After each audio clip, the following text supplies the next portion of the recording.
My Lord, may it please your Lordship, this is my application for permission to appeal, and the appellant maintains that the appropriate course to be taken is that permission to appeal should be granted, or that the court should at this. I think your microphone isn't on. Sorry, no, it's just that's right. That's what happens all the time. Yes, I'm so sorry. Thank you.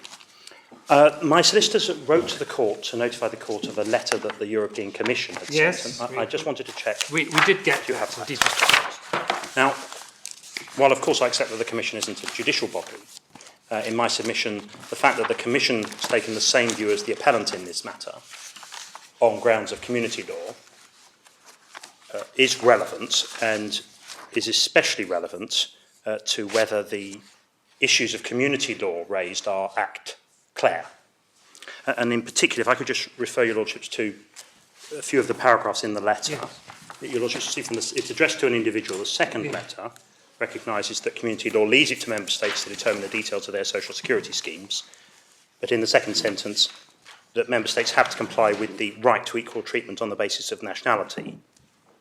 And then the view of the Commission that the right to reside test for income support, including on the basis of further information provided by the UK government, is not compatible with community law. And the first point the Commission makes is that where the benefits are social security benefits that are covered by Regulation 1408/71 on the coordination of social security schemes, such as income support, the right to reside test is, in my view, contrary to its Article 3, when it is the reason that a person who is covered by this regulation, non-active EU national and EU8 former worker alike, is ineligible for the benefit. And then the Commission makes the point that Article 3 prohibits the application of national conditions for the award of social security benefits, which are directly or indirectly discriminatory on the basis of nationality. My Lords, it's common ground that state pension credit falls under 1408/71, and the provision that is relied upon in the proposed appeal is Article 3 of that regulation. So I take that slowly. It's common ground that... that Regulation 1408/71, the regulation there cited by the Commission, applies to the benefit, in this case, state pension credit. And that the appellant is a person who falls within the personal scope of Regulation 1408/71. So in my submission, the Commission's view expressed in this letter is that the argument advanced by the appellant in this case is in substance correct. Well, they're not. Are they dealing with all types of benefit that fall within 1408/71? Because the Court of Appeal's point is that some benefits now described in 1408/71 fall simultaneously within social security and social assistance, and they say that this has the essence of state pension credit shares features with social security benefit, but that doesn't deprive them of their characteristics, the principal characteristics of social assistance. Well, of course, as your Lordship appreciates, that one of the questions on the appeal is whether or not that issue is act clair. But yes. There isn't a distinction here, because income support falls under the same subsidiary category within Regulation 1408/71 as state pension credit. Could you just show us that? Yes.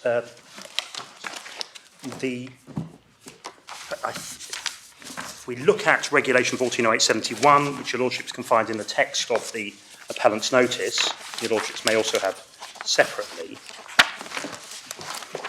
The relevant text is set out at page 6C of the appellant's notice. Oh, well, page 6, bottom. It's paragraph 12 of the section 5. And I've set out the relevant text of Regulation 1408/71. Article 4, matters covered, and then the regulation applies to all legislation concerning the following branches of social security. And then under paragraph 2A, this article shall apply to special non-contributory cash benefits which are provided under legislation which, because of its personal scope, objectives and or conditions of entitlement, has characteristic both of the social security legislation referred to in paragraph 1 and of social assistance. And then there's a definition of special non-contributory cash benefits, which requires, first of all, that condition A, Roman 1 or 2 is met, and in this case it's A, Roman 1, supplementary, substitute or ancillary cover, and then B, whether financing exclusively derives from compulsory taxation, and C, which are listed in Annex 2A. Now, your Lordships don't have Annex 2A in this document, but income support and state pension credit are both listed in Annex 2A. Let me just, where is the reference to Annex? I'm so sorry. Towards the bottom of the paragraph, Well, right yeah, at the sorry. end So of the we definition. both, you say, are fall within that, yes. Yes, and certainly Both the income support and state pension credit. state pension credit, yeah. And the Court of Appeal, both, and the parties and the Court of Appeal all proceeded on the basis that arguments relating to income support could be read over to state pension credit and vice versa for that reason. And in fact, that's exactly what the respondents seek to do in this appeal. They seek to rely on the Abdirahman judgment, which concerned income support. There isn't alleged to be any material distinction between income support and state pension credit as far as this argument is concerned. That would allow for a person affected to put forward a stronger argument in respect of income support than in respect of state pension credit. And the Commission's letter is addressing an individual who was complaining about income support, not being of state retirement age. But the Commission's letter in the fourth paragraph, in my submission, is unambiguous. Where the benefits are social security benefits that are covered by Regulation 1408/71, such as income support. Now, You say that would also cover state pension? absolutely, yes.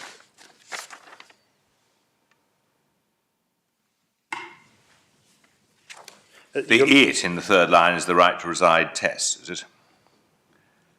Yes. Yes.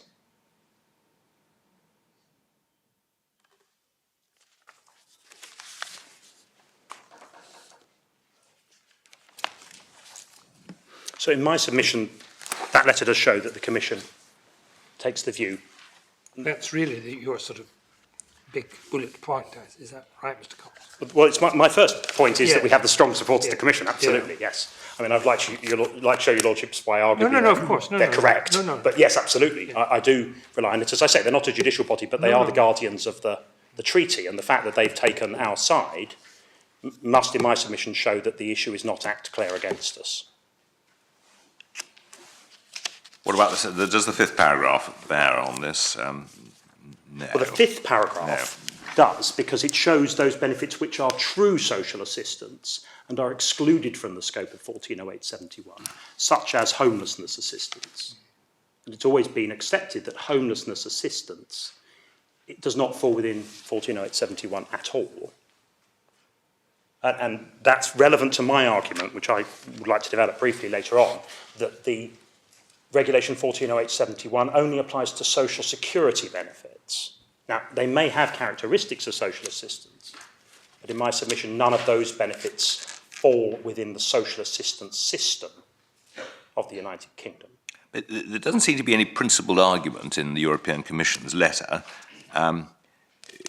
for treating all types of social security benefit under the same head. In other words, the Court of Appeal in the present case pointed to the underlying rationale of the distinction it drew between social assistance and security benefit, social security benefit, whether you've contributed to the workforce and so on, whether you're established as part of the community as opposed to just coming in from outside. That doesn't appear to feature in the Commission's boat. It's pushed it out for all the categories without distinguishing. Yes, well, in my submission, it's implicit in the Commission's letter that there are two categories of benefit. Those that fall under 1408/71, which the Commission describes as social security, and those that do not, which are the social assistance system of the member states. I mean, all she's... Sorry. Sorry, no, you say that's the division which they draw. I say that's the bright line community law has laid down, and it's the same bright line that the legislator intended to refer to when it described in the residence directives the social assistance system of the member states concerned. That it didn't intend the line to be drawn where the Court of Appeal has drawn it, which is down the middle of Regulation 1408/71, carving off some of those benefits, even though they are not excluded as social assistance, but nevertheless, in the Court of Appeal's reasoning, carving them off to form the social assistance system of the member state concerned. I don't suppose there's been you haven't had any developments about a letter being sent, actually. To A formal letter has, my Not yet. understanding is a formal letter has not been sent. No, has not. Well, certainly my understanding from others and my understanding Yes, I'm from sure. the respondent is they haven't received it. Yes. This is stated to be just the view of the head of the Yeah. unit, isn't Yes. it? I don't know whether she would have to take it higher up, probably, to challenge the UK. Yeah. I don't know, my lord. I think she'd have to go to the... She said, in fairness, she does say in her letter, I will therefore propose to the Commission. Yes, I think she has to go higher up. Yes. But in my submission, the fact that it's her view and that it's been expressed in a letter in these terms is strong support for the argument that there is at least something here for your lordships to look at the full appeal. My lords, I've been asked to confine my submissions to those on indirect discrimination, but the Secretary of State's objections to permission show that we disagree about what it is that is required to be justified by way of indirect discrimination. And in my submission, that fundamental disagreement is quite important to the question as to whether permission to appeal should be granted. So I'd like to begin with that. If I could just take your lordships back to, briefly, the provision which governs, which I say governs the situation, which is Article 3 of Regulation 1408/71, and which is at paragraph 13 of the section 5 of the Notice of Appeal, at page 6E. So sorry, it's not, it's at page 6C. Back where we were. There's an old version. Yes, indeed. Your Lordship, see Article 3.1, subject to the special provisions of this regulation, and pausing there, neither the respondent nor the Court of Appeal placed any reliance on that exception. Persons to whom this regulation applies shall be subject to the same obligations and enjoy the same benefits under the legislation of any member state as the nationals of the state. Now, it was accepted by the Court of Appeal that prohibited all forms of discrimination, but obviously with the caveat that indirect discrimination, which is justified under community law, isn't precluded by it. Now, the statutory scheme, there's a disagreement between us about the place that one looks for the discrimination in the statutory scheme. My own friend's objections say that the question is whether or not the test in Great Britain is satisfied, and that is the provision the impugned provision which needs to be justified. I say that it's clear as a matter of principle and from the Court of Appeal's judgment that what needs to be justified is the discrimination in the right to reside test. And I want to take your lordships just briefly to relevant holdings of the Court of Justice and of the predecessor to this court on that question. The section 1 of the Act is set out on the opposite page, at page 6B, or rather, an extract of it is. You've got to look at it in the context of the whole test, though. You can't just take one sub-condition of the test and ignore the fact that it is actually ultimately part of a larger scheme and a larger test. I think justification, in particular, if you've got to, it requires a holistic view. My lord, absolutely. But let me just place two observations on that, if I may. The first is that the question as to whether or not there is discrimination arises here because there is a discrete hurdle that only, if I may call them foreign, to distinguish them from British European Union citizens, only foreign nationals can fail. I want to ask you about that. In fact, you say that, and I'm not sure the Court of Appeal didn't say that, but is it right? If you're talking about the right to reside, is it right that all United Kingdom nationals, if that's the right phrase, it's certainly the phrase used, automatically have the right to reside, or do we have categories similar to the old categories of British citizens who didn't have the right to reside in the UK?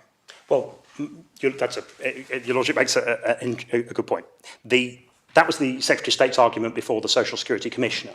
Before the Social Security Commissioner, the Secretary of State pointed to the class of British overseas citizens, right, so largely East African Asians, yeah, who do not, by virtue of that class, that stripe of British, yes, citizenship, have a right to reside in the UK. Yes. The appellant's response to that was, but under community law, those people do not count as United Kingdom citizens. And the Commissioner accepted that that was right and accepted that that was determinative and accepted that for the purposes of considering whether there is discrimination under community law, what one does is compare the class of persons recognised by the community, or by the union as it now is, as United Kingdom citizens or United Kingdom nationals, and compare the state's treatment of them with the state's treatment of nationals of other member states. And that holding wasn't challenged by the Secretary of State on appeal to the Court of Appeal. So the Court of Appeal proceeded, in my submission, proceeded correctly on the basis that all those who are United Kingdom nationals under community law hold the right to reside in the United Kingdom by virtue of their citizenship and nothing more.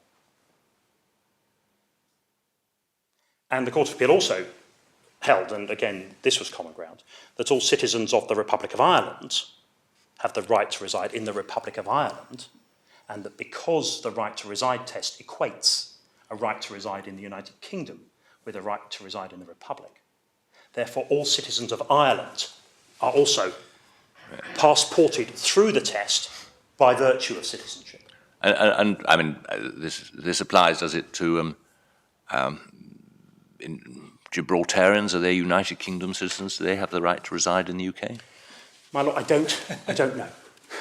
I think under community law that if they have a connection with Gibraltar, that they have a right to reside in the UK in the same circumstances as, say, Spanish citizens. Yes. But I also think that under national law, they are British overseas citizens.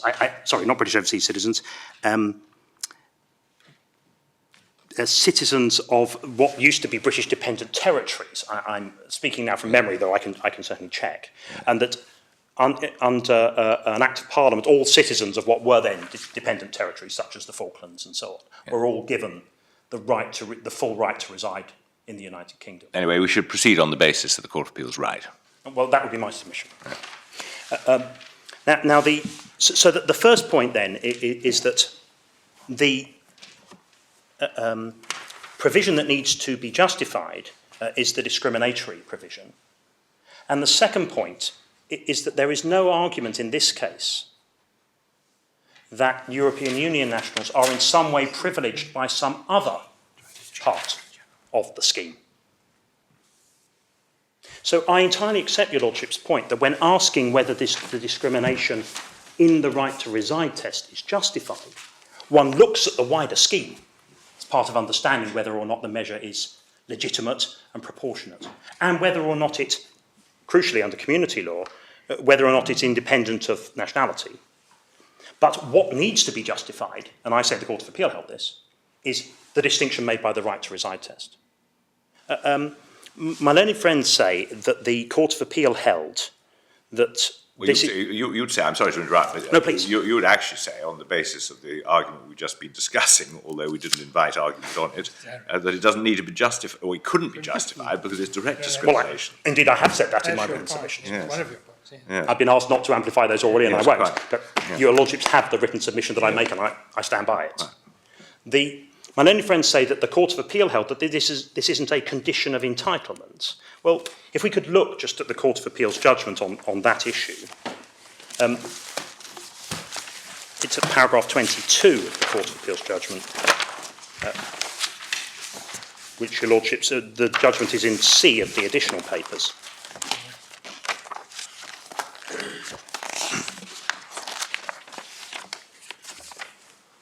Now, Lord Justice Moses said in the second sentence, Article 3 requires the conditions for entitlement to state pension credit to be the same for Latvian nationals as for United Kingdom nationals, and indeed so it does.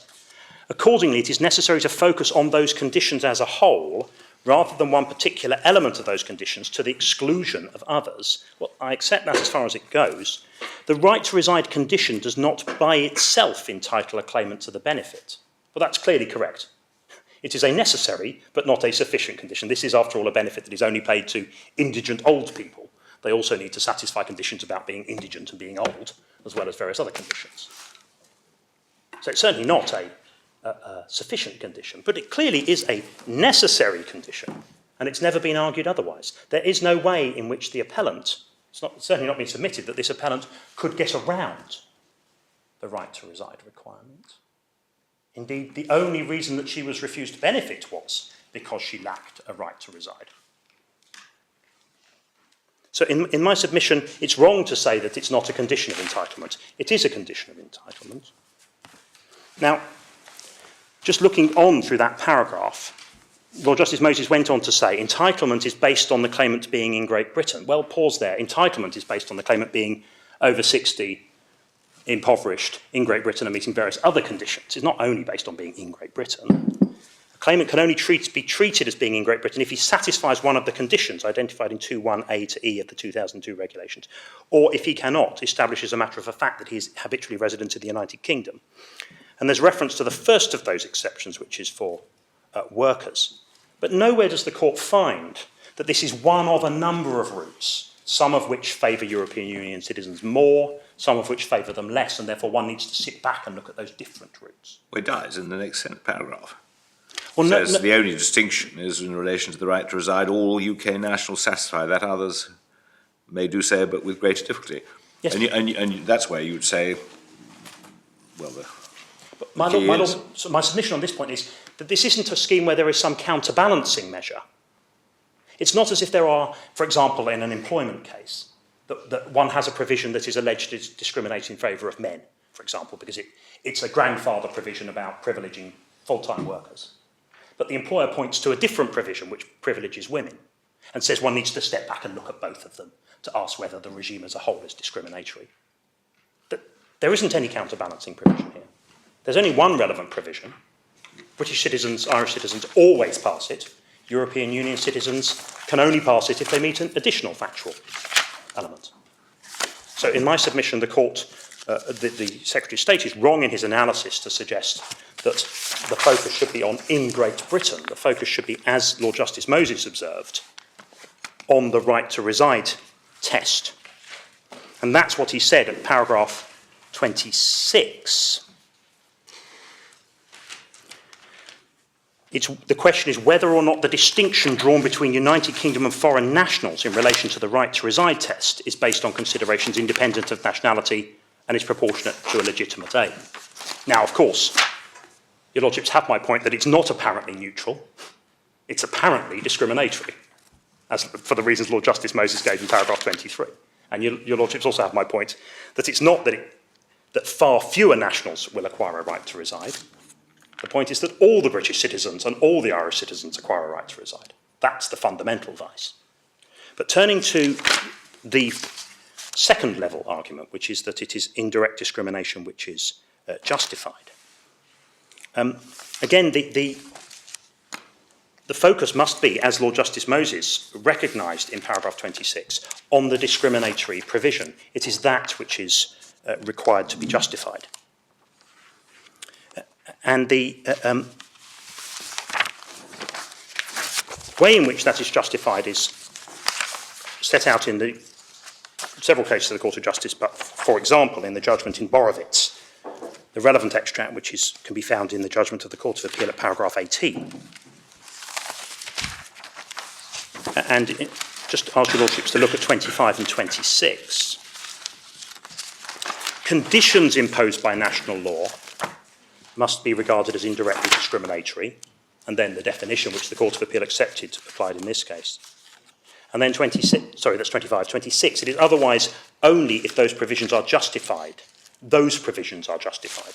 Sorry, where have you gone now? Paragraph 25 of the judgment, paragraph 18 of in the Court of Appeal. I'm so sorry, I'm looking at paragraph 18 of the Court of Appeal. Yes, I'm sorry. I'm with you. Yes, I'm with you. And 25 and 26. Yeah. So crucially, what the Court of Justice said in 26 is that it's the discriminatory provisions that must be justified by objective considerations, independent of the nationality of the workers concerned. So it's not the whole scheme which needs to be justified, it's the discrimination which needs to be justified. It's the discriminatory parts of the scheme which need to be justified. Now, I've already accepted that one can look at the scheme to see if that one finds in the scheme the justification. But what we're not, in my submission, asking whether the requirement to be in Great Britain is justified. We're asking whether a requirement to have a right to reside in Great Britain is justified, given that all UK and Irish citizens are deemed to have that right to reside under the regulation. And I can take your lordships to it. I don't know if that submission needs any elaboration at this stage, but I have available for your lordships the judgment of your lordships in the terrorism case, in which Lord Bingham made exactly that point, and several of your other lordships agree with him, that it's the distinction that needs to be justified. And your lordships will recall that that case concerned a measure which was directed only at foreign terrorists, not at British terrorists.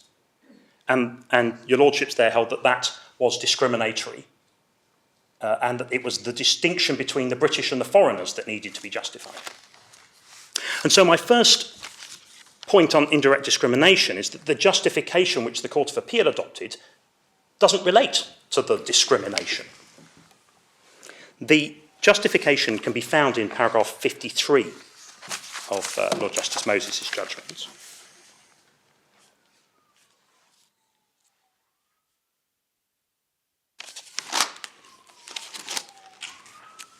And halfway down that paragraph, we find the sentence: the grounds for limiting entitlement to state pension credit to those who have become either economically or socially integrated are the same as those which limited Miss Uluso's entitlement in Abdirahman. And we can see back from there that the beginning of paragraph 53, the second sentence, that the objective was protecting the finances of the host state. Well, of course, I accept that that is capable of being a justification for any measure that restricts entitlement to benefit. But that isn't what the justification needs to reach. The justification that's at issue is why only EU nationals? Why only foreigners? Why not also British citizens who are not socially or economically integrated? Why not also Irish citizens who are not economically or socially integrated? So the justification that the Court of Appeal accepted simply doesn't address the discriminatory character of the provision. Right, I'm not sure about that. I mean, if you are both in Great Britain and habitually resident, and you have a right to reside, then you are going to be socially or economically or both integrated. If you are in Great Britain, maybe habitually resident because your asylum application has been refused, but you never had a right to be here, and you still don't, how can you be said to be economically or socially integrated? I mean, it seems to me that there is at this point, it makes sense to look at the three conditions in an integrated way.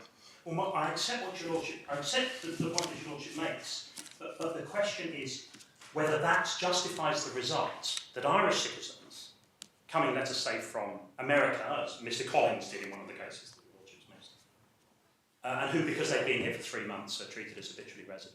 Why that Irish citizens, that non-economically active, dependent Irish citizen, does not pose an equal problem for the state's finances as the French citizen who has come in the same circumstances? Well, I mean, there are two answers put forward to that, which I'm sure you'll address, and one is that there's a special arrangement relating to residence, which it's said affects the position as between the UK and ERA.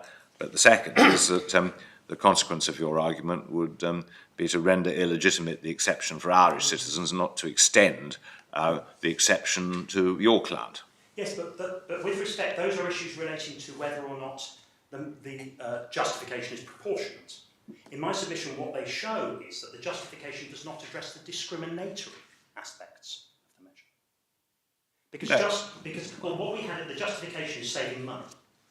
But the question is, why save money without saving money equally on British citizens and Irish citizens who have no greater social or economic integration than that they happen to possess a passport? Well, because it may be, I mean, on your argument, that the position has become mildly distorted, just as if the legislation included a provision that your own sibling could come in, or something like completely irrational like that. But surely it doesn't mean that the underlying justification for the bulk of the provisions is not what is said here. Well, sorry, I'll come on to the Irish argument in a moment, but the United Kingdom could have adopted a measure which is neutral as to nationality. Could have adopted a measure for an objective test for social and economic integration, which would equally exclude, as Patmalniece on her facts, for example, whether or not she held a British passport. But it'd be highly impractical to have a test which required every single application to be viewed through the prism of a trial before a tribunal as to whether someone was economically or socially integrated. So they've tried to arrive at a broader test. Well, with respect, the habitual residence test does exactly that, the factual habitual residence test. And in every factual habitual residence test, the officer of the Secretary of State needs to ask the question as to whether or not the person has become habitually resident, which necessarily requires an element of consideration of social and economic integration. I thought you said 3 months a moment ago was going to be sufficient, but well, I gave it as an example as to why an officer might be satisfied with a person's statement. I doubt it. But your lordship may be right. Yeah. But my point is that the legislation already has exactly that sort of fact-sensitive test, which everybody equally needs to meet. And I make no challenge that that is discriminatory, precisely because British citizens can fail it. But this test can't be failed by British citizens, can only be failed by foreign nationals. So a British citizen, regardless of the fact they may never have been to Britain before, may not speak any of the languages that are spoken here, may have no familial, economic or other social connections to the UK. They always pass this test. And in my submission, that shows that the justification being advanced of financial restrictions does not meet the discriminatory aspect of the test. It does not explain the distinction the test is making. Isn't this a matter for national courts? I mean, are we to send to Europe, for example, or treat as a point of European law every single issue as to whether there is justification for indirect discrimination in any case? I would have thought that was a matter of applying well-established principles. It is. It is. And in my submission, the Court of Appeal applied those principles wrongly. So really this is an argument for permission to appeal, yes, rather than... yes, absolutely. Yes. But turning on to the ways in which the Court found that the measure was proportionate, that clearly does rest upon directions that the Court of Appeal made about community law. And I say that those are certainly not acts clear against me. And there are 3 of them. The first is state pension credit as social assistance, not social security. The second is that Article 3 of Regulation 1408/71 confers no greater protection than Article 12 of the treaty. And the third is that the discrimination in favour of Irish citizens is irrelevant. Now, on the first point, the court found that state pension credit is part of the social assistance system. And if your lordship needs to see it, we can see that at paragraphs 44 onwards of Lord Justice Moses' judgment. But in my submission, that finding is crucial to the reasoning of the court's decision. That issue isn't act clear. The Court of Justice has never considered whether a benefit falling under 1408/71, which governs social security, can nevertheless simultaneously form part of the social assistance system of the member state. Now, the short point that I make on this is based upon Article 4.4 of the regulation, which your lordships can find at page 6E of the Penance Notice in section 5 of the notice.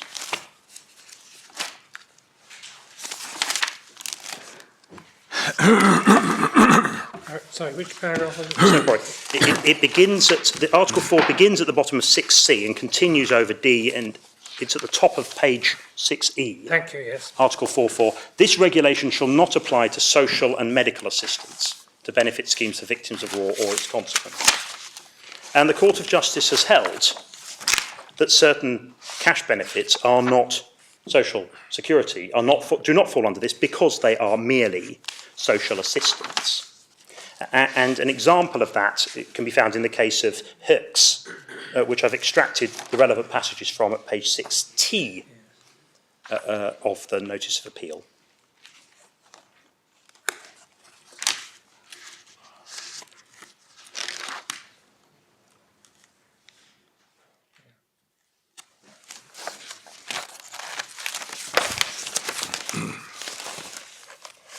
Now, the court there says, in paragraph 11, court has stated a number of decisions that the distinction between benefits which are excluded from the scope of Regulation 1408/71 and benefits which come within it rests entirely on the factors relating to each benefit, in particular its purpose or the conditions for its grant, and not on whether the national legislation describes the benefit as a social security benefit or not.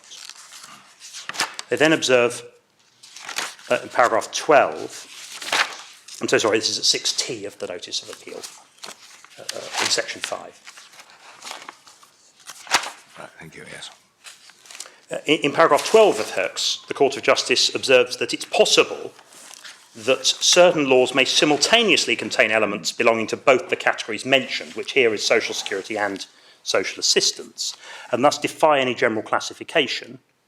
It must be stated in order to fall within the field of social security covered by Regulation 1408/71, and then the definition is that the legislation must satisfy the condition of covering one of the risks. And then in paragraph 13, they explain why the benefit at issue there, the Belgian Minimex, does not fall under the system of governed by 1408/71. And that is because while it does confer upon recipients a legally defined position, it is granted to any person who does not have adequate means. It thus adopts need as an essential criterion for its application and does not make any stipulations as to periods of work contribution or affiliation. The conclusion at 14 is that it is a general social benefit and cannot be classified under one of the branches of social security and therefore does not constitute a social security benefit.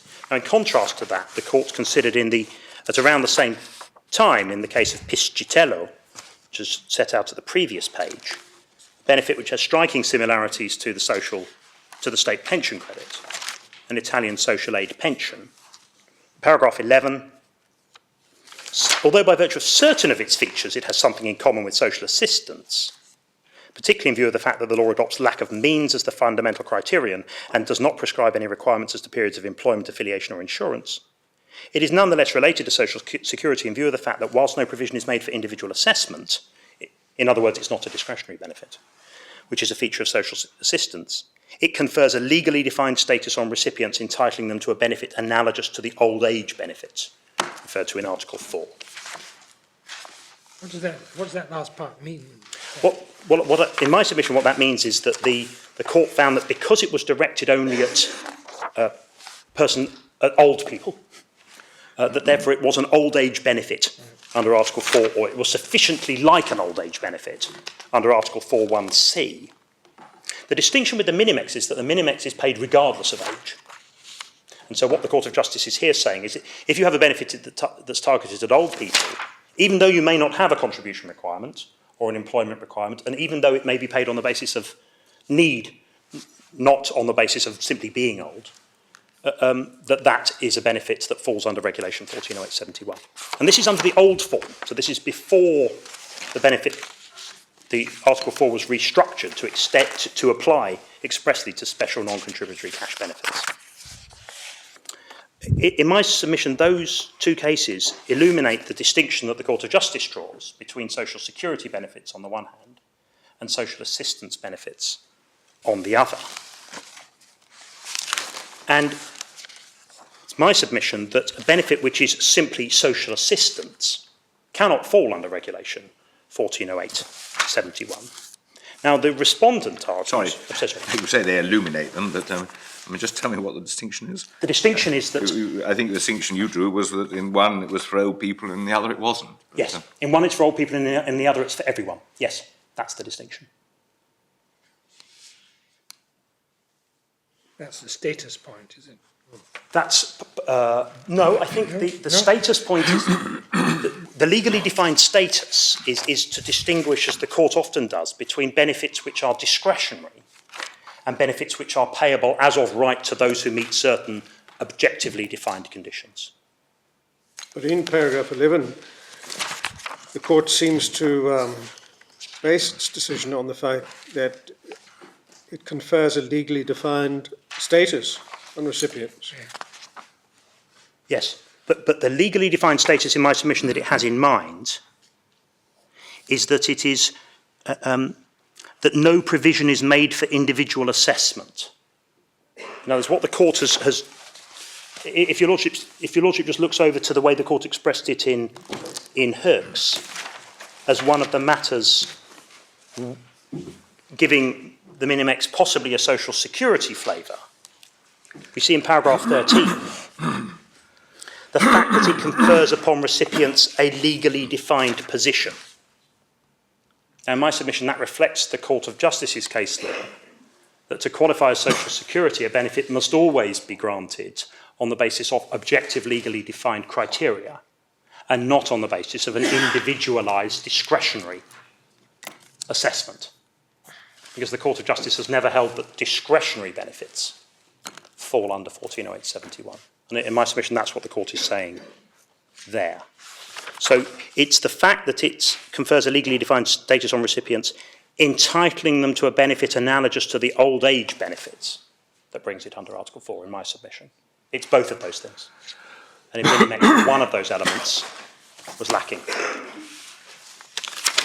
Minimex is the benefit with which the Court of Justice was concerned in Trojani. The Court of Justice has never yet considered the argument that a benefit falling under 140871, it can form part of the social assistance system of the member state. And in my submission, that matter is clearly not Act Clare. Secretary of State makes the point in his further objections, or raises the argument that he seems to say that the only reason that state pension credit falls under 140871 is because he put it there. Well, in my submission, that can't be right. The Secretary of State isn't entitled to designate a social assistance benefit under 140871. It can only be a social assist. It can only fall under 140871 if it meets the requirements of the regulation.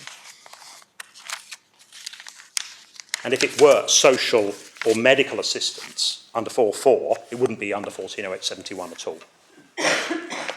So in my submission, if your lordships are against me on the submissions on direct discrimination and whether or not the justification reaches the discrimination, then this is a crucial plank of Lord Justice Moses' reasoning on proportionality, and is an issue which your lordship should either grant permission to appeal on or ask the Court of Justice for their opinion as to whether a benefit under 140871 can be part of the social assistance system. Secretary of State says it's a non-contributory safety net welfare benefit. So it is. So is the benefit of Piscitello. There's no distinction in my submission. And your lordships already have the point that when the community legislature wrote the directives on residents referring to the social assistance system, that it's, to put it at its lowest, very likely that they had in mind that Regulation 140871 did not apply to social assistance and applied only to social security, including, actually, Lord Justice Moses, benefits that have the characteristics of both. The second point here is that Lord Justice Moses expressly held that Article 3 of the regulation has no greater scope than Article 12 of the treaty. I get that from paragraph 52 of his judgment.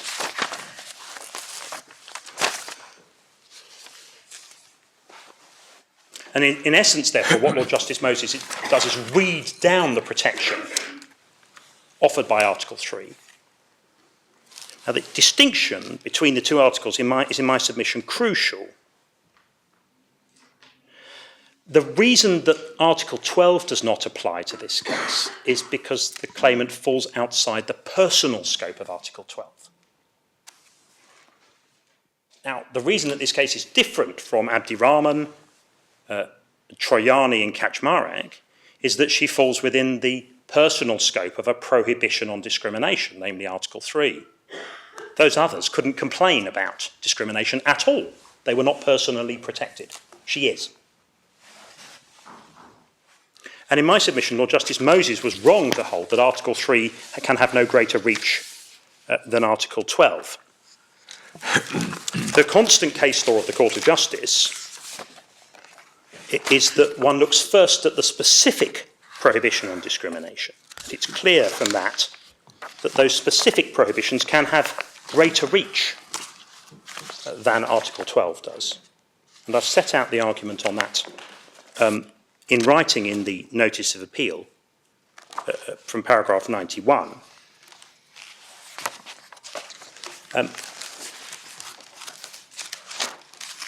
And an example of that can be found in the case of Laval and Patmalniece, which I've cited some passages from at paragraph 115 of the notice, which is at page 6b.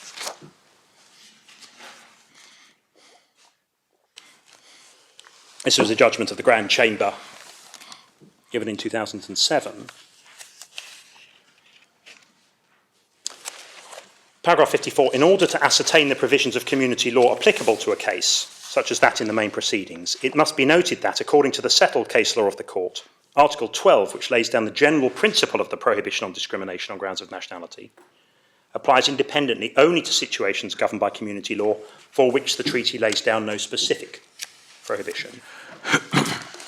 And the court then held it was unnecessary to rule on Article 12 because the case in fact fell out under Article 49 of the treaty.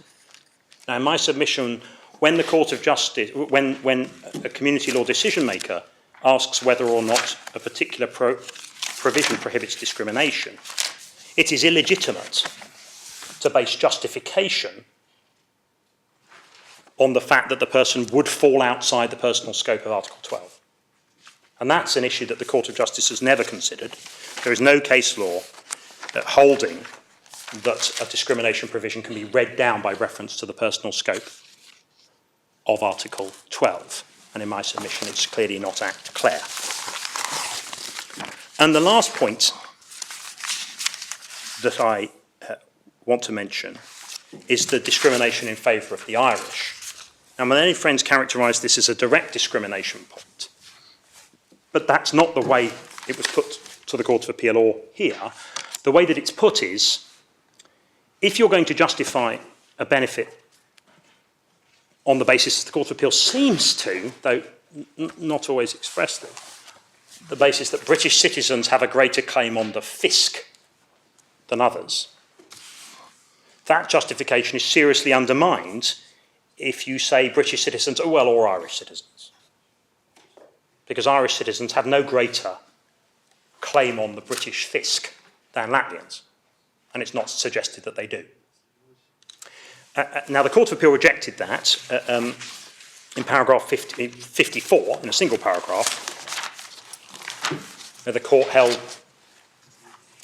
that this provision is protected by the protocol, for short, on the common travel area. And the court, we can see the reasoning at paragraph 54.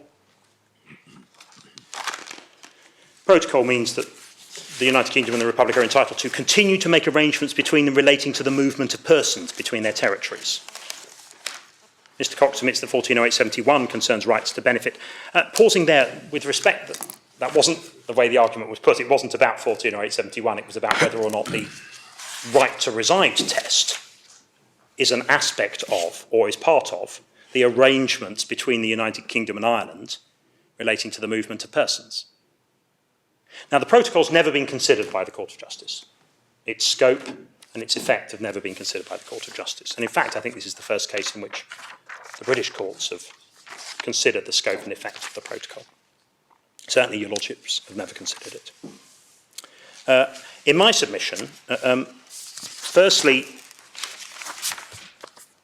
the discriminatory provision doesn't relate to movement of persons between the UK and the Republic. There doesn't need to have been any movement between the UK and the Republic. A dual American-Irish citizen turning up at Heathrow has a right to reside here because he's Irish. He may never have been to the Republic in his life. Secondly, it's not an arrangement between the United Kingdom and Ireland. It's a unilateral British measure. It has no counterpart in Ireland, and there's no evidence that it forms part of any agreement between the United Kingdom and Ireland. In my submission, the protocol is directed at the immigration and customs measures at the ports between Britain and Ireland. That is the essential, that is the core of the arrangements. Now, there are reciprocal arrangements there. There is a no immigration control as a general rule between the Republic and the United Kingdom. That is the arrangement. This state pension credit rule requiring a right to reside is not any part of the arrangement that there be no immigration control between Great Britain and Ireland. If Miss Patmalniece had come via Ireland, she'd just as similarly been excluded. It's not in my submission any part of that arrangement. And in my submission, that the Court of Appeal's rejection of the argument based on this effect of the test raises that question of community law. Now, the Secretary of State says, well, one can sever that. I accept that part of a rule which is unlawful may be capable of being severed, but that's not the point here. Secretary of State, as I understand it, isn't accepting that part of the rule is unlawful. What he's saying is that it should be disregarded as weighing against justification on the basis that it's unlawful. Well, even if that's correct, the proper course would be for this court to grant permission so that it can hold the measure unlawful, to refuse to determine by way of a permission decision that a part of the Secretary of State's social security scheme that privileges Irish nationals is unlawful and cannot be relied upon them, would in my submission with respect be unprincipled and wrong. But you've got no interest in that. Why should we determine a matter in litigation involving your client who has nothing to do with Ireland? Is your Lordship here thinking of the Secretary of State's point in response? Well, I was saying, you were saying we should hear an appeal simply in order to say that if it be the case that it's unlawful in some respect, which is of no concern to you whatever. Well, but my Lord, it is of concern, because the only answer the Secretary of State chooses, or the key answer the Secretary of State chooses to put forward, is that it's of no concern to me because it's unlawful. Yes. So if he wishes to answer my appeal by saying the measure is unlawful, yet have it stand on the statute books, then he's seeking to have his cake and eat it. If your Lordship's to say in a permission ruling, Mr. Cox cannot have permission to argue this because this measure is unlawful, your Lordships must be satisfied that it's unarguably unlawful. Well, precisely for the reason your Lordship makes, that it affects other people. That would be wrong in principle. Secretary of State can't, in my submission, come before this court and defend a measure as justified on the basis that the court should disregard the parts of it that are offensive as being unlawful. In my submission, if he wishes to advance that argument, then that's a matter on which permission should be granted, because otherwise your Lordships would effectively be holding that this part of the measure is unlawful. I don't see a formulation otherwise. Is your Lordship's not enough to hold? The refusal of permission to appeal wouldn't say anything of the sort. No, but if the refusal to permission is based upon that argument, then your Lordship should only do it if satisfied that it's unarguably correct. My submission. And in my submission, it's not. There is no authority that in the field of justification of discrimination, a court may disregard the bits of the rule that weaken justification on the basis that they are unlawful and yet leave them standing. And this argument was not accepted by the Court of Appeal. The Court of Appeal based itself, it was put to the Court of Appeal, wasn't part of their reasoning. And in my submission, on the sole basis on which they decided the point, there is there an arguable point of community law. My Lords, those are my submissions on permission, unless there's at this stage. Thank you very much. Right. My Lords, your Lordships have invited argument on what, if any, issue of European law arises in relation to the question of indirect discrimination in this case. And in our submission, this case raises really a quite simple question of the application of established principles of EU law to the facts of this particular case. In particular, it's going to depend on whether or not a requirement that a person of pensionable age with limited means has to be in Great Britain to qualify for certain income-related benefits. And the question is that requirement objectively justifiable? First, as my Lord Mance observed, that is a matter for the national court on the facts of this case. It involves the application. You're switching your night light off. Sorry, I'll move to the left. Yes, Very well designed building, my very Lord. badly. First, that is a Just question. the occasional defect. First, that's a matter for the national court. which will apply EU law to the facts of this particular case. As my Lord Mance observed, it is not a matter that raises any necessity to refer under what is now Article 267 of the EC Treaty. Secondly, in our submission, the Court of Appeal has correctly applied the relevant principles and has reached the correct conclusion, and therefore there's no basis for granting permission to appeal to this court either.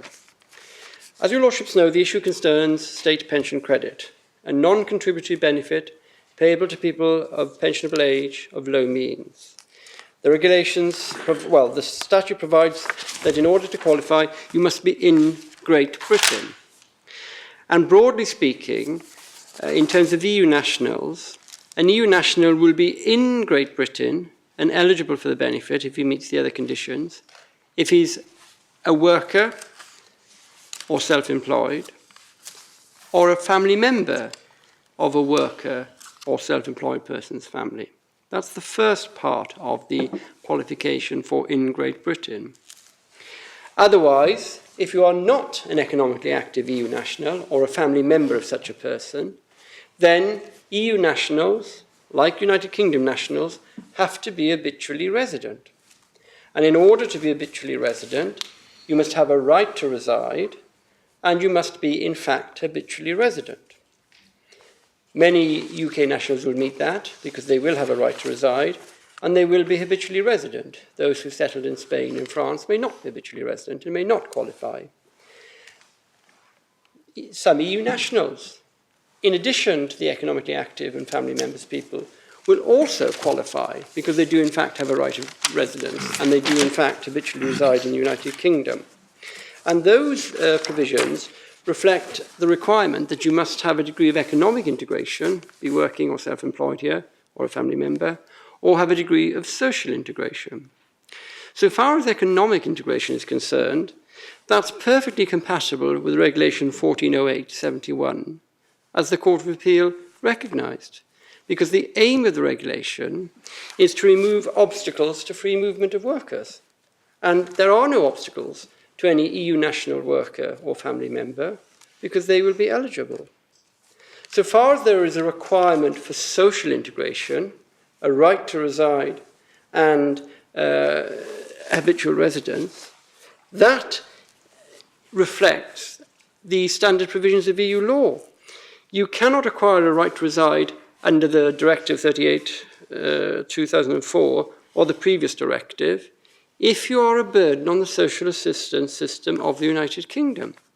You have to be able to come to the United Kingdom and either work or have sufficient resources to avoid being a burden on the social assistance system. So Not if you're a UK national. No, but that is recognised as the Advocate General in Troiani recognises. A state has to provide the basic care for its own nationals. And the first port of call for a national is his own state if he's in need of social assistance. But the question here is the principle that says to what extent can we preclude certain groups of EU nationals coming to this country in order to access means-related safety net welfare benefits? And the answer is you couldn't, and we don't preclude them for economically active EU nationals and their families, and that's perfectly consistent with the aims underlying 1408. We don't allow people to claim social assistance benefits, income-related benefits, in terms of the right of residence, and that's been held to be perfectly acceptable in Troiani, because it is recognised that the right under Article 18 and under EU law to move freely and reside within a member state is subject to conditions and limitations, and those conditions and limitations are now in Directive 38/2004. Sorry, now where? And now in Directive 38/2004, the Citizenship Directive, and was at the time of this case in Directive 90/364, which says that you can't get a right to reside unless you have sufficient resources and comprehensive sickness health insurance to avoid becoming a burden on the member state where you want to reside. And I think that is set out in the judgment in the Court of Appeal.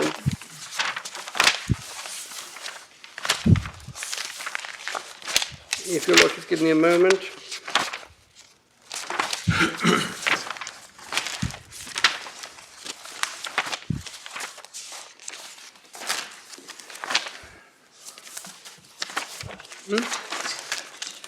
It's in our further objections in any event, my lord, I'm helpfully reminded.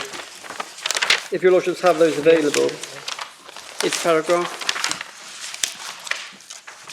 Ah, yes, the references are in paragraph 7, my lord. And the extract is set out in the footnotes. Article 1.1 of the Directive 9364, which was the one in place, says Member States shall grant the right of residence to nationals of Member States who do not enjoy this right under other provisions of community law and to family members, provided that they themselves and the members of their families are covered by sickness insurance in respect of all risks in the host Member State and have sufficient resources to avoid becoming a burden on the social assistance scheme of the host Member State during their period of residence. And that's repeated in the new directive, which is now in force, but it was the old directive at the relevant time. So the two parts of the in Great Britain reflect the two strands of EU law. So far as free movement of workers is concerned, there is no impediment to free movement of workers. They are in Great Britain, and they're automatically in Great Britain, as are their family members. So far as non-economically active people are concerned, they can't acquire a right of residence because they can't avoid becoming a burden on the social assistance scheme. And similarly, we are entitled, under the application of those principles, to say to people, you can't come to this country if you're not socially integrated, you don't have a right to reside, and can't acquire such a right to reside because you can't avoid becoming a burden on the social assistance of the country concerned.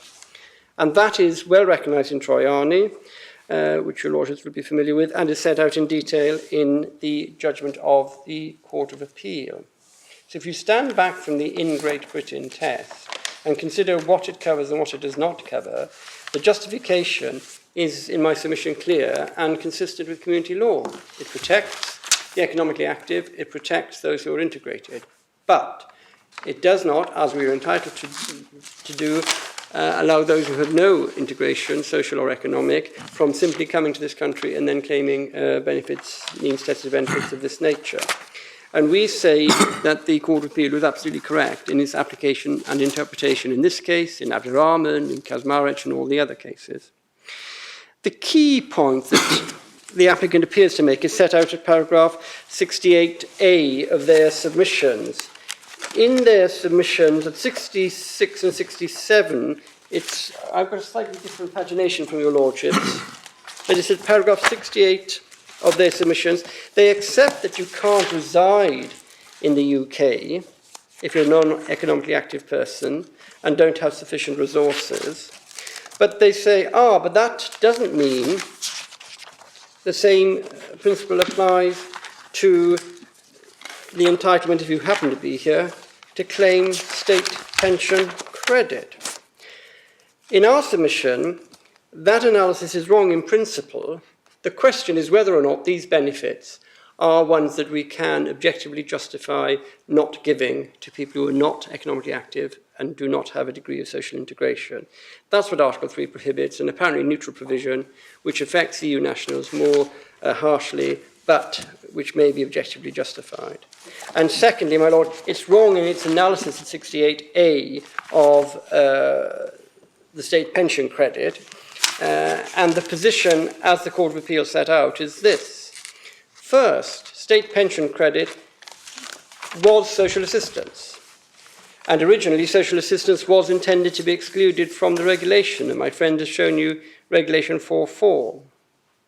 Second, over time, it became recognised that certain benefits which were classed as social assistance, because they were non-contributory and were based on personal circumstances and so on, might also have characteristics of social security, because they were meant to guard against the kind of risks, old age and so on, that were normally covered by social security. So they could have characteristics of both. So thirdly, Regulation 1408/71 was amended to regulate those benefits which could have characteristics of both. And they are defined as special non-contributory benefits. It's most helpfully set out at paragraph 43 of the Court of Appeal's judgment. They refer to the problems of distinguishing between social security and hybrid benefits in 43. and your Lordship will see what is now 2A at the top of the next page. Special non-contributory cash benefits, this is 2A, means those which are intended to supplement the paragraph 1 regs and which guarantee the person concerned a minimum subsistence income having regard to the economics and social situation in the member state concerned, and where the financing exclusively derives from compulsory taxation, and which are listed in Annex 2A. And it was on this occasion, as the Court of Appeal notes, that the UK included state pension credit in Annex 2A, and had it not been for the amendments, her claim to state pension credit would have been regarded as a claim for social assistance and would have been outside the scope of the regulation altogether. So the proper analysis is that this kind of benefit is in fact social assistance and has some characteristics of social benefits, but it is regulated by Article 4.2a and by the Regulation 10a, which says you lose it if you move away from the state of residence. So that's the first point. It is properly characterised as social assistance with some characteristics of social security, and it's quite clear that social assistance is a benefit that we are not required to give to those who are not economically active and are not socially integrated, and that's what Traiani says, and that's a straightforward application of community law. The second point to bear in mind is that in reality, we are actually talking about labels which are slightly meaningless. We're talking about what? Labels, Yes. which is slightly meaningless. The question is not, do I call this social assistance with the characteristics of social security, or do I call it social security with the characteristics of social assistance? The question is whether or not a benefit of this nature, which has clearly got bits of both, is one that can be objectively, justifiably refused to non-economically active, non-socially integrated individuals. So the excitement on the part of the applicant of trawling through all the amendments and saying, aha, this is that label, social security with characteristics of social assistance. It's not social assistance with characteristics of social security, is fundamentally meaningless. And the question for this court is whether it is really arguable that the Court of Appeal on 3 occasions has got it wrong when it has said that a system which accepts those who are free movement people get it, which accepts that those who are allowed to come here and establish residence get it, but which preclude, in order to protect the public purse, those who are not integrated in any fashion from getting these kind of income-related safety net benefits, is objectively justifiable. And in our submission, the Court of Appeal, for the reasons that it set out, was correct in its conclusion.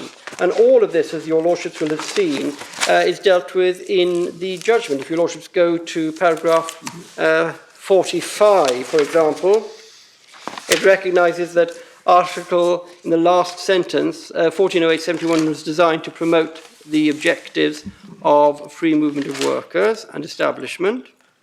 And then 47, once it's acknowledged that the purpose is to protect obstacles to free movement, there can be no reason why the country of residence should not be permitted to justify conditions of entitlement which reflect either economic integration or a sufficient degree of social integration. The requirement doesn't affect her right to a Latvian pension, she gets that anyway. It doesn't inhibit the objective of 400871. It imposes no disadvantage on her whatever in the exercise of freedom of economic migration within the community.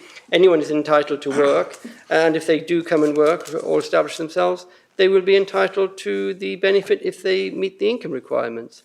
It merely ensures that since Ms. Patmalniece is not working, she must achieve the necessary degree of social integration before she becomes a burden on the United Kingdom's social assistance system, unless she acquires a right of residence under the directive. And then it sets out that 48, the UK's objective in restricting the right to reside to those who have sufficient resources to avoid becoming a burden is in no way rendered illegitimate by the inclusion of state pension credit within the scope of Article 3. Once it's recognised that the purpose was to identify those benefits which could be made the subject of a residence condition, nothing stands in the way of advancing a justification which applies to benefits which are identified as social assistance. Where do we get the purpose of the inclusion being to identify those benefits which could be the subject of a residence condition? Do we get that in the... You do get that in the judgment. The position No, in the regulation, do we get it? Yes. If I could just explain first, and then I'll give you the regulations. The position is that if you have acquired a pension abroad, say you've worked 40 years in Latvia and you move to another member state, you must be able to take that pension with you, and Latvia can't say you don't live in Latvia now, so we're going to cut the pension off. Right. With social assistance benefits which have these hybrid characteristics, because they reflect the economic conditions of the state where you're living at the moment, if you do leave the state, then the state can say, well, you're not here anymore, and we're going to cut it off. So if you were habitually resident in the United Kingdom... And had a right to reside. And had a right to reside, and were getting it for 5 years, but you then went back to Latvia to live with your daughter or son, then Britain could say, I'm sorry, you can't have that anymore. And that's Article 10A of the regulation, which should be in the judgment. The 10A is actually in the permission to appeal application at 6E. Yes, it may be, yes. It's just that I was working from the... yes, it's actually at paragraph 37. Of the judgment. Of the judgment, yes. Oh, no, yes, it inserts... So there are certain benefits like disability allowance and state pension credit, which you get if you're residing and are entitled to do so in the UK. If you then move to Spain or France or return to live with your family in Latvia or wherever, then the state can say, well, I'm sorry, you don't live in the UK anymore. This is a benefit that is linked to the income levels that you need in the UK. And the truth is you probably need less to get by in Latvia than you do in London. But it's curious, Article 10A in the judgment of the Court of Appeal, paragraph 37, is in completely different form from the form it is in the Notice of Appeal application. Page 6E.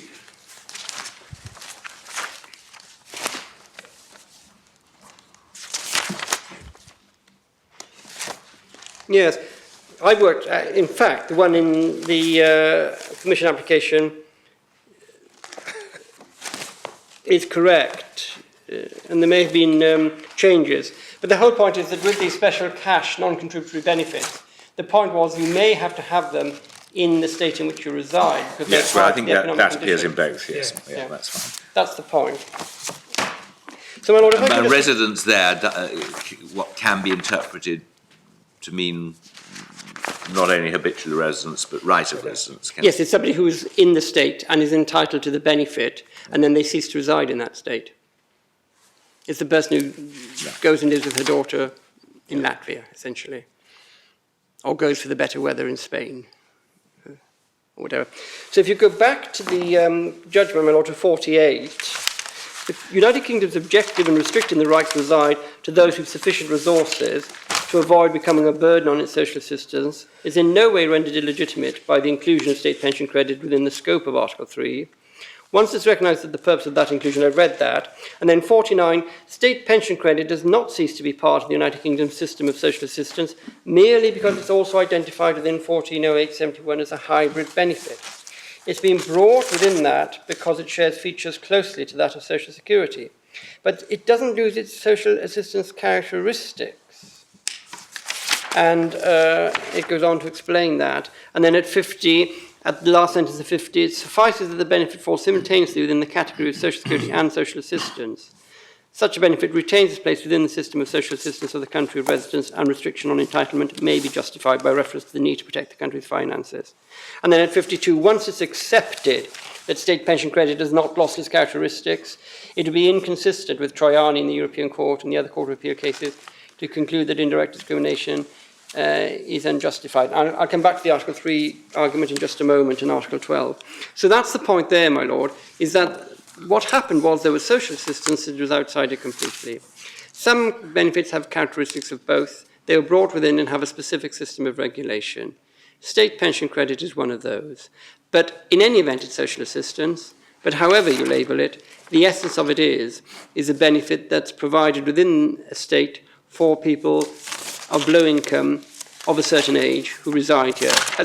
Who are here either because they're economically active or because they are socially integrated.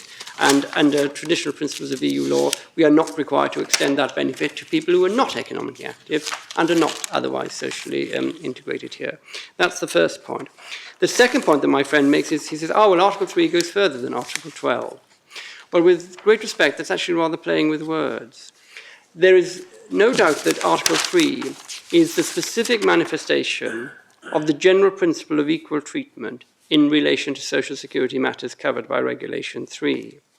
And the way that EU law works is that there are specific areas, like free movement of workers, where there are specific provisions about non-discrimination, specific provisions about non-discrimination for social security benefits. If there isn't a specific provision, but if it's within the scope of the treaty, then Article 12 applies. So particular people may be caught only by 12, or particular benefits may be caught only by 12. Or alternatively, they may be brought within the scope of the regulation, in which case Article 3 will apply. But in each case, Article 3 and Article 12 has the same substantive content. Each prohibits discrimination. Discrimination directly on grounds of nationality, or discrimination indirectly when an apparently neutral provision applies and applies more harshly to EU nationals than UK nationals, unless it is objectively justifiable. But the test and the content of what is unlawful discrimination doesn't change whether it's Article 3 or Article 12. They tell you to whom and to what you apply it, but it doesn't change the essential nature of what is unlawful discrimination. The third point my friend raises is our Irish cousins. There are two submissions on that. Firstly, they fall within the protocol as the judgment deals with, and it is perfectly lawful because of the historic nature of our relations with the Republic of Ireland and the way that the history of the Republic of Ireland and the United Kingdom has evolved. We've had special arrangements for donkey's years in relation to the Republic of Ireland, and those have been preserved by the protocol when we joined. So it is not unlawful to assimilate our Irish friends with Welsh people and indeed English and Scottish people. That's perfectly acceptable and it's not unlawful. Well, what is the underlying theme that we're so open and interlinked historically and factually that We count as one economic or social unit for present purposes. Well, we always had the common travel area, and other members of this court will be much more familiar with the history than I am. But in 1922, you had the Republic of Ireland, and they declared independence. We did not recognise that, I think, until 1951, in fact. But 1937, I think, was a significant milestone when the Constitution was... the Irish Republican Constitution, yes. But what happened was they were part of the United Kingdom up until, if you're... I think we do know that. Well, yes. So you've got a situation where they were part of that, and for a very long time you've got families straddling the border north and south, and also straddling the border between Wales and so on. So you've got a special historic situation, you've got the common travel area. Long before we ever joined the European Union, Irish nationals were, in fact, recognised as being a distinct group. We're not alone in that. The Nordic countries also have specific arrangements as well. Because Danish people, I think, are supposed to be very like other Nordic people. But that's the first point. It's not unlawful. You're being justifiably a bit cautious on that. Yes, I'm not going to express too much of a view on anything that's even colder than the UK. But the point is, it's perfectly lawful. It falls within the protocol. If we are wrong about that, my lord, this case is an application by a Latvian national appealing against the refusal of benefit to her. It is not a case about judicial review of the regulations. You are not deciding whether or not, even though Mrs. Patmalniece can't get it, she ought to be comforted in some way by stopping other Irish people getting it. And that therefore you should have an appeal which doesn't allow her appeal in relation to the refusal of benefit to her, but does, even though they're not represented, refuse benefit to lots of other Irish nationals. But surely the argument is cast in a different way, and that is that your profit justification is undermined by the existence of the protocol in relation to Ireland. No, with respect, it's not, my lord, because the justification for the test is the desire to protect public finances by excluding those who are not integrated economically or socially. We have qualified that for historic reasons in relation to Ireland. And if we've made an error, and we do not accept that we have made an error, the error has been to mitigate for a small group of people the rigour of the rule that we've adopted. and it doesn't invalidate the justification for the bulk of people. It's simply that the generosity that we've shown to our Irish cousins is misplaced, not that it in some way invalidates the general principle. And if our generosity to our Irish cousins is misplaced, then you can strike them out of the legislation and they don't qualify. She still doesn't get a benefit, and that's the end of it. So, with respect, I don't accept your Lordship's analysis. No, I'm not. Yes. It's not my the analysis that the applicant is putting. I was putting what I understood Mr. Cox to have said. But that is the answer to that, my Lord, in fact. It's the historic reasons qualifying the rule, if you like, and one will analyse whether or not those are right or wrong, but not in this particular case, which concerns the refusal of benefit to a particular Latvian national. As a matter of interest, does the same problem arise strictly in relation to Manx and Channel Islanders? I mean, Gosh. they're not perhaps quite so obviously economically or indeed even socially integrated. I would not want to answer the position for the Channel Islands or the Isle of Man without How do thinking they about count it. as a separate nationality for EU purposes? There are the treaty of the EC Treaty, the original Treaty of Rome, applies certain parts of the EC Treaty, but not other parts. And we're in that odd situation where we have responsibility for the foreign affairs of the Channel Islands, and we negotiated parts of it with them, but they're not part of the European community in that sense. So it's quite a complex topic. We looked at it in the Privy Council in a fisheries context, Right. and there was a good deal of blurred edges. Well, fortunately, the one thing that Mrs. Pat, she may have a grudge against the Irish, but she's not shown any animus, as far as I'm aware to date, the Isle of Man or the Channel Islands. Forgetting that. Yeah. But if we stand back from it, this is quite a simple case. There is a test for people of low means, of pensionable age, that they must be in Great Britain. It has two halves, economically active and family members, and socially integrated. That reflects both the purposes of the regulation on social security. It maximises free movement of persons, removes obstacles. It reflects the limitations on the Article 18 right of citizenship, which accepts that you are not entitled to citizenship, to rights to reside if you are going to be a burden on social assistance. That is what the in Great Britain test does. And that is perfectly acceptable, and the Court of Appeal was correct to do it. So there's no need to grant permission. It certainly isn't a case for a reference for the reasons we've given. I don't know if your Lordship needs observations on the Condabia letter at all. Well, I was going to what? Oh. Sorry, The letter. Yes, I've got 4 submissions on the letter. First, my friend said it is the view of the Commission. That, with the very greatest respect, is not correct. It is the view of Ms. Morin, who's the head of an unnamed unit there. And what she said is I would propose to the Commission to address the formal letter. And my instructions are that there is quite a long procedure. She'd have to refer it to the Director of the Employment and Social Affairs Bureau.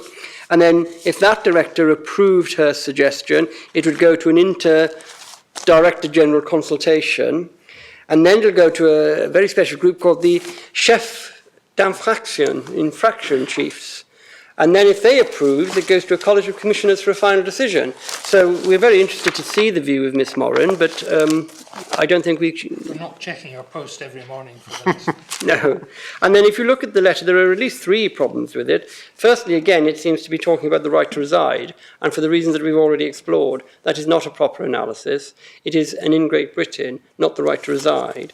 And she doesn't appear to have referred, well, she certainly hasn't referred to Patmalniece. It's unclear whether she's aware of Patmalniece and the decision in the Court of Appeal, because she doesn't analyse the nature of the test. Secondly, it doesn't appear to refer to the justifications that we've advanced in the Court of Appeal that we have put forward saying they're objectively justifiable. Thirdly, although my friend is correct to say that income support is in 42A just like state pension credit, you would have to look at each situation separately to determine whether or not it's objectively justifiable. And it is sensible simply to focus on state pension credit here for those of pensionable age or minimum income in Great Britain. And fourthly, as I say, it appears not to take on board the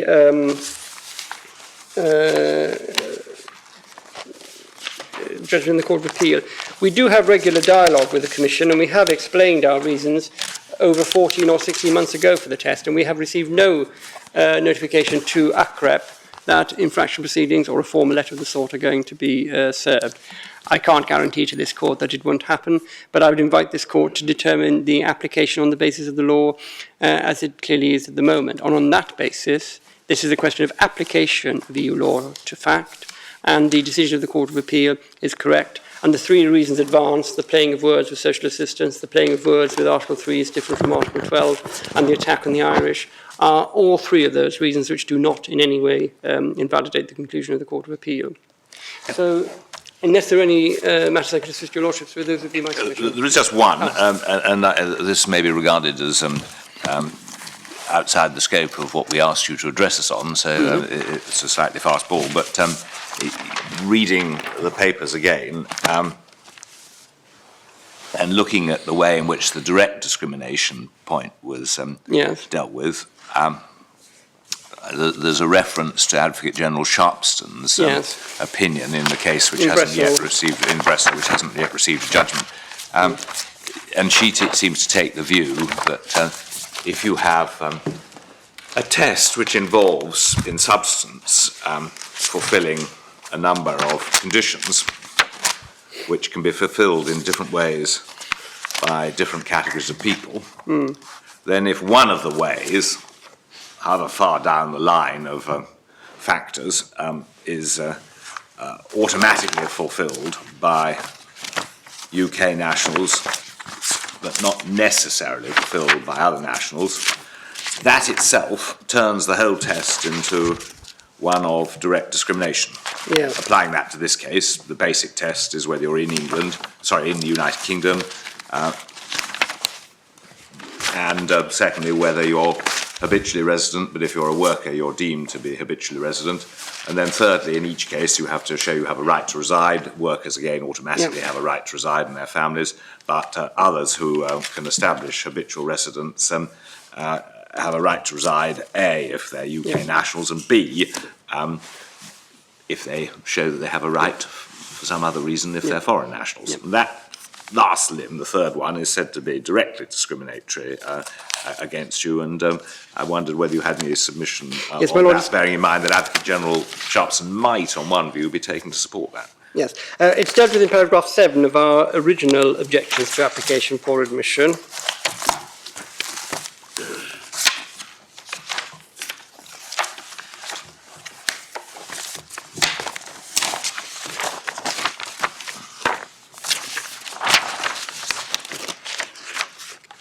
And one has to go through it in stages. I mean, the first point to make, of course, is we say that the test is actually in Great Britain, that is actually the proper test if you go to the Act.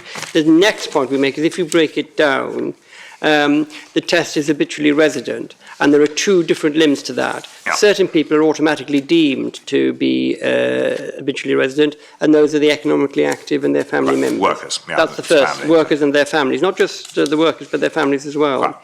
The other half, so we've already got a situation which is far removed from the rest of the situation. We've got in Great Britain, automatically deemed to be satisfied by a large group of EU nationals and EU national family members. And then the other part is habitually resident, which actually breaks down into two limbs, the right to reside coupled with habitual residence. There will be a number of EU nationals who satisfy that test because they have the right to reside and are habitually resident. There will be a greater number of UK nationals who satisfy it because they will have the right to reside because they're UK nationals, and they will be habitually resident. But there will be many UK nationals who do not satisfy even that second part of the test, the habitual residence part, because they will have retired to France or to Spain. So it isn't a situation really on analysis, which is like Bressol, because you really have to change the test, not just from in Great Britain to habitually resident. And even then you can't have habitually resident. You have to change it to, well, in order to be habitually resident, you have to have two bits. And one bit will be always satisfied, and another bit will only be sometimes satisfied by EU nationals. So it is a very different set of circumstances from the Bressol test. Is there any court authority that supports Ms. Sharpston? Advocate General Sharpston's? I'm not aware of any, and I'm not aware. I did check last week. I haven't seen a judgment in this case yet. No, there isn't. I haven't checked this week, I must confess. But last week there wasn't, and I'm not aware of any other analysis along those lines. But one needs to be very careful with that case, because of course you have to look always at the nature of the conditions, and one can't work back and say, can I find one bit of a set of provisions which isn't actually the thing that triggers entitlement, and say, well, hold on a moment, that looks problematic. What has to be justified, of course, is the differential treatment. So that would be my submissions on Bressel, and unless I could assist your Lordship further on that.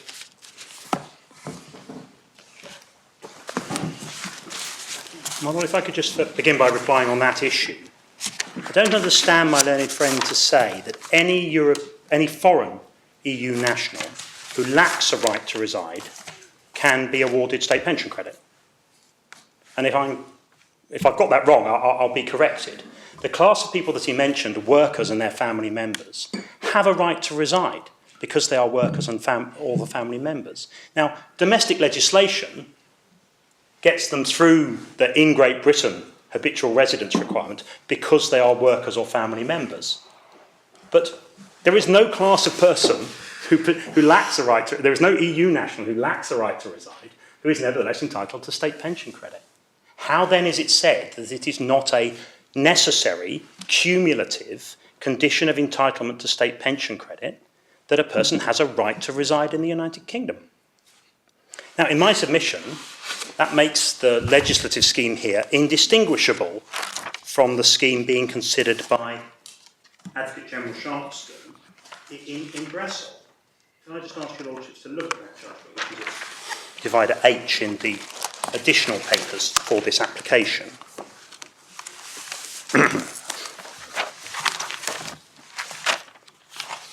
Now, as I argued in the appellant's notice, the rule here is very similar. It is a restriction on access to certain courses by persons who do not have both residence in Belgium and a right of permanent residence in Belgium. And the Advocate General sets out the conditions of entitlement from paragraph 12. And we see in paragraph 12 that Article 1 of the decree requires that a person, 1, has the right to remain permanently in Belgium, and 2, has had his principal residence in Belgium for at least 6 months prior to his registration. Now, she deals with those two conditions at 59 onwards. She refers first of all to the condition that the student have their principal residence in Belgium. And in my submission, that's analogous to the habitual residence aspect of the in Great Britain test.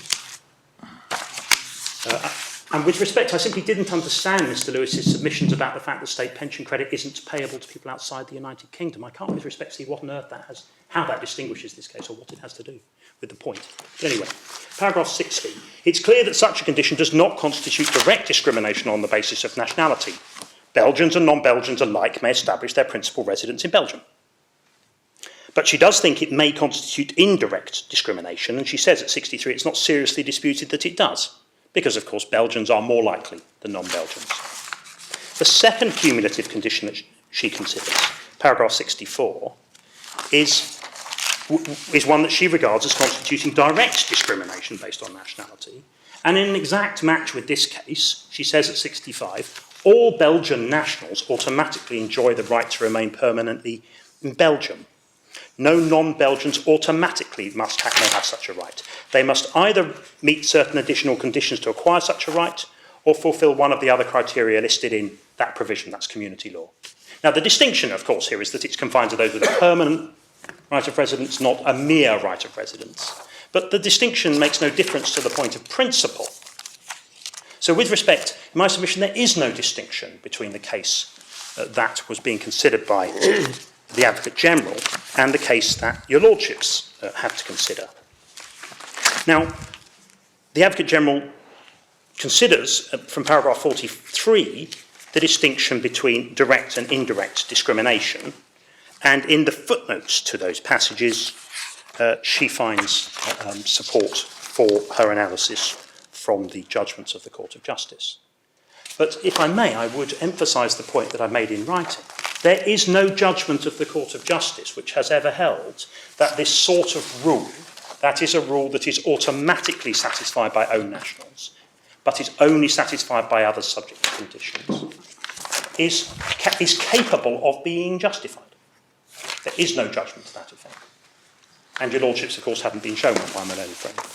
And in my submission, that is for your lordships to find that the matter is act clair in the face of, in my respectful submission, the learned and clear analysis of Advocate General Sharpston would be, in my submission, inappropriate. Your lordships will have in mind the judgment in Silfit, which is one of those cited in the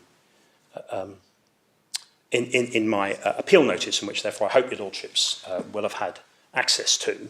Sure, we're very familiar with it. Yes. It'd be very odd, actually, if you couldn't justify in the present context, wouldn't it? Because bearing in mind what was said in the previous cases about the duty of states to look after their own nationals, Troiani and so on, that must be on the basis that their nationals are the people who have the right to live there. If you can't identify that as a relevant criterion, it sounds rather strange. Well, my lord, if I could respond to that and just make two short points. The first point is that Troiani concerned social assistance that fell outside Regulation 140871. Well, I mean, that's a different point, because that comes at a later stage, doesn't it? You say... The Troiani, the expression of opinion of the Advocate General is one that relates to social assistance. Yes, well, let's assume we're talking about social assistance, right? Yes, my lord. It'd be very odd if the second point is that the Court of Justice didn't affirm the reasoning of the Advocate General in Troiani, a point I make in my written submissions. My learned friend seeks to raise it to a point of principle that has been oft upheld by the Court of Justice simply by repeating that submission. But there aren't any cases with respect in which the Court of Justice has ever upheld such a principle. And I mentioned this in my written submissions. Your Lordship will bear with me for a second. I'm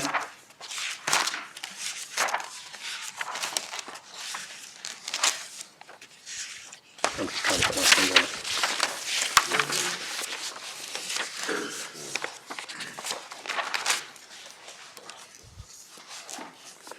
Paragraph, I deal with Troiani at paragraph 95.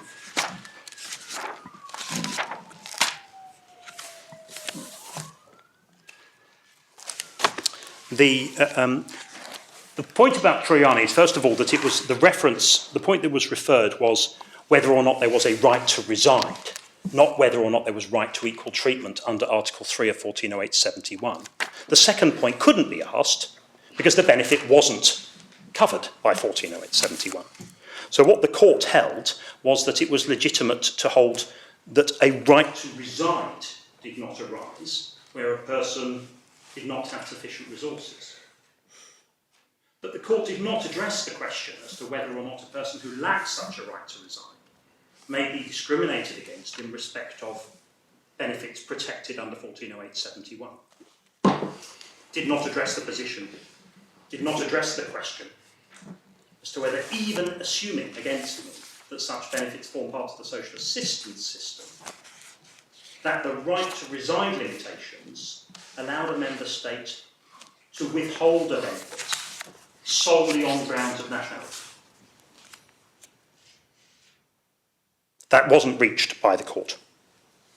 And as I said, paragraph 101, the court did not endorse or even refer to the expression of the opinion of the Advocate General, late Mr. Heelherd, the basic principle of community law is that persons who depend on social assistance will be taken care of in their own state. They could have done, they chose not to. And that is what is referred to as the Troiani principle, with respect, would be better referred to as the Heelherd principle. It is the expression of a single Advocate General. And it has found no support, nor opposition, because the point hasn't yet arisen, in any of the judgments of the Court of Justice or of the Advocate Generals. Now, the Court of Appeal was free to agree with it. I just say they were wrong to. And I say that the point is not act clear against me.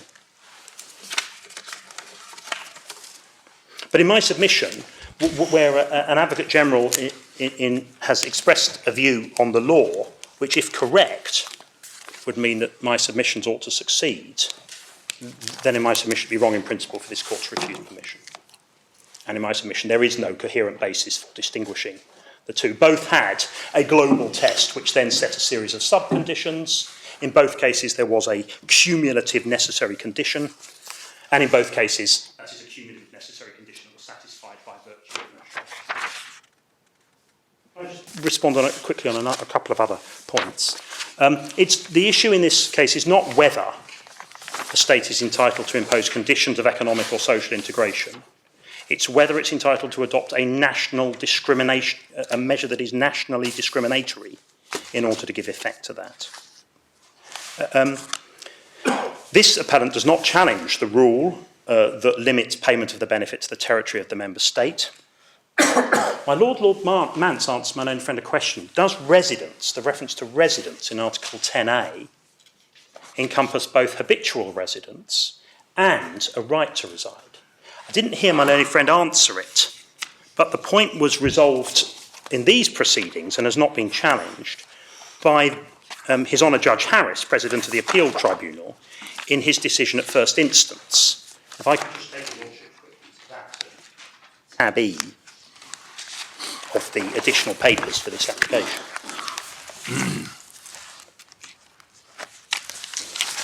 And he dealt with it at, these are his statement of reasons for decision, and he dealt with it at paragraph 10. Now, the reason that he dealt with it can be seen from paragraph 9, because he looked at the old version of Article 3, the personal scope of which was limited to persons resident in the territory of one of the member states. Now, that's quite important, because, of course, if resident means has a right to reside, then under that old provision, which in fact had been amended by the time he got to it, but by error he was looking at the old version, the Secretary of State could have said, well, you don't even fall within the personal scope of Regulation 1408/71 because you're not resident. Now, the Secretary of State didn't argue that. And His Honour Judge Harris was concerned about it, but was satisfied at paragraph 10 that residence does not include the right to reside.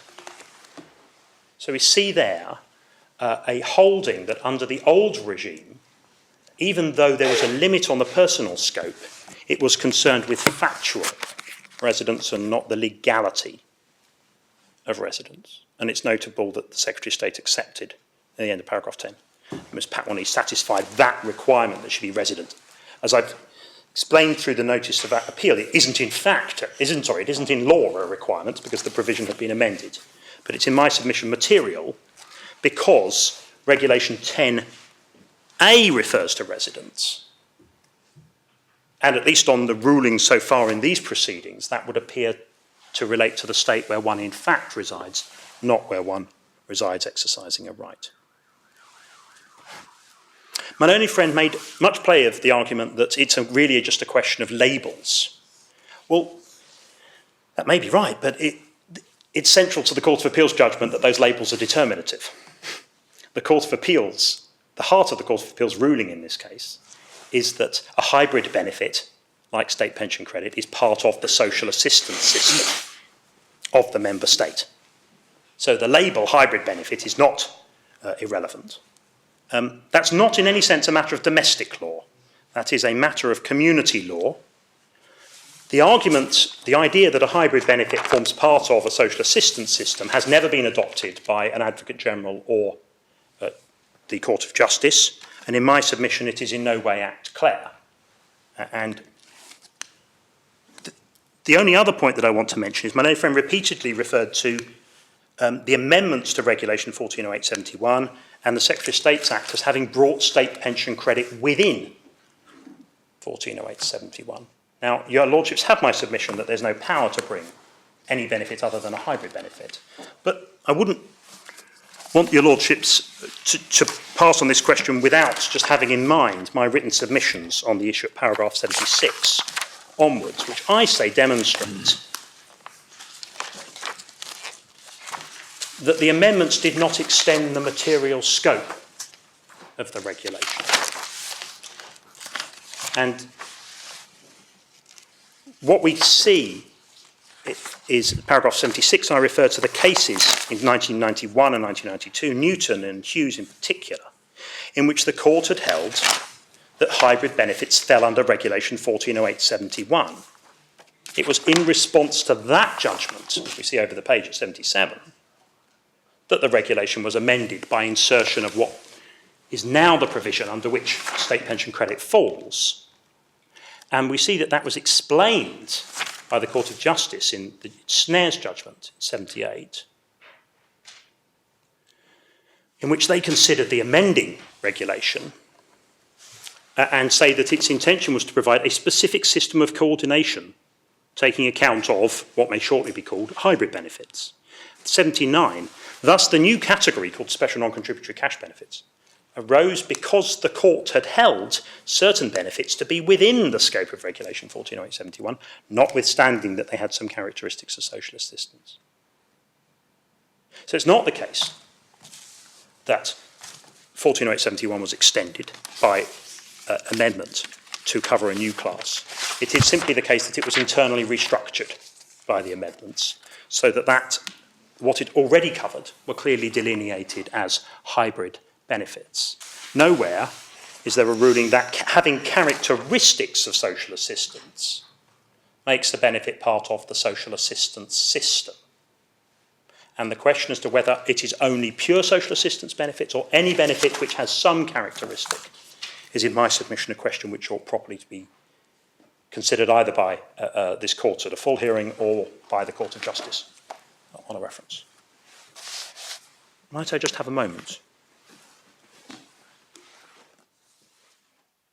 My Lord, unless there's any other issue that your Lordship would like to address. Thank you very much.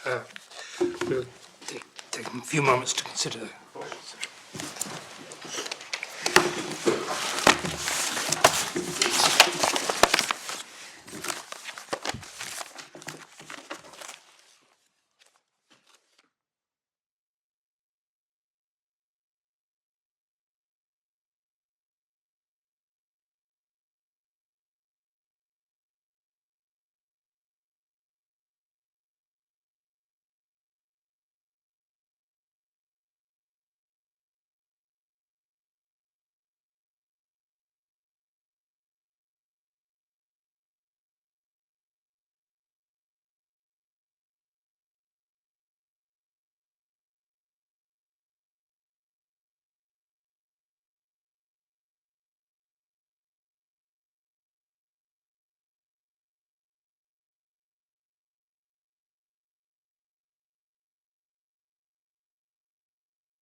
Can I first say that the committee is enormously grateful to counsel and solicitors on both sides for their extremely helpful submissions, both in writing and this morning. It's been the greatest possible assistance. In the light of those submissions, we have decided that we should grant leave to appeal.